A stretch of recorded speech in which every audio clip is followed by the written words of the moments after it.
feel like $1 million. Let me check out that rig. What's up, TMZ? What's my name, Evan?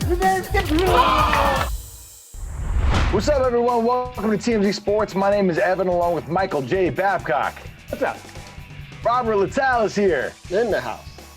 We got a big show, Michael Jordan, Tom Brady, but we're going to start with Floyd Mayweather because I guarantee you nobody had a crazier weekend than Floyd Mayweather. Well, the coronavirus pandemic is still in full swing. People are dying. The numbers are hit over 100,000 deaths in the United States. Floyd Mayweather decided he's not afraid of coronavirus and hit up a nightclub in Scottsdale, Arizona, where he was partying without a face mask, without gloves, no personal space, nothing. I mean, this is a crazy video considering that we're in the middle of a global pandemic. But take a look. Here's Floyd Mayweather at a place called the International Boutique Nightclub in Scottsdale. Now, if you didn't know, Arizona passed a rule where restaurants were allowed to reopen their dining rooms on May 11th.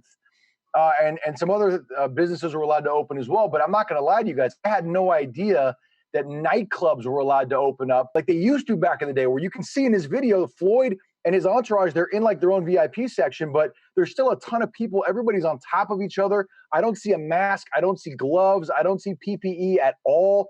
No effort to social distance. To me, this is kind of terrifying, but other people don't feel the same way. Obviously. Yeah, I mean, if you were to look at the video, you wouldn't think that it was during the pandemic. It looks like the club back in the day.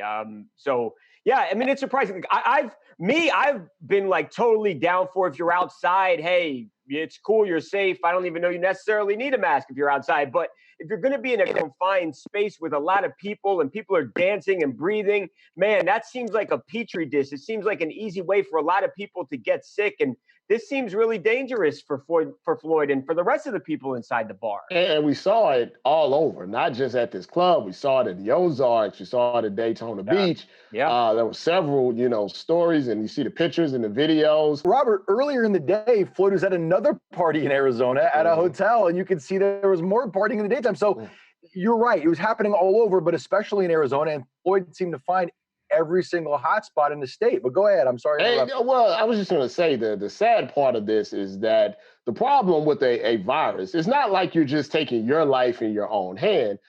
You could potentially be putting somebody else's life in danger who's following the rules. And that's what's really frustrating to me. If you want to go out and do that to yourself, like Mike said, hey, more power to you. You're an individual. You can make a personal decision. But the reason that we have to shut down and the reason that we've had to do all this social distancing is because the spread of the virus can only happen, when people are out spreading it with each other. So it's very possible that these people go to the club and maybe they're fine. They don't have symptoms and they end up spreading to someone that was following the rules. And that's really disappointing. What's even more concerning to me is that Floyd Mayweather isn't exactly a hermit, right? He's the kind of guy who goes out, he travels a lot. And when he's having this kind of exposure with, like, you can see the amount of people in this bar, there's a ton of people there, right? He's exposed to those people. Those people are also exposed to him. And then he's going to get back on his jet and fly to the next location. The party keeps going with Floyd Mayweather. So now you're talking about a guy who could be crisscrossing the nation with maximum exposure with not a single effort made to, like, protect himself or other people. This could escalate. This is a big problem, I think.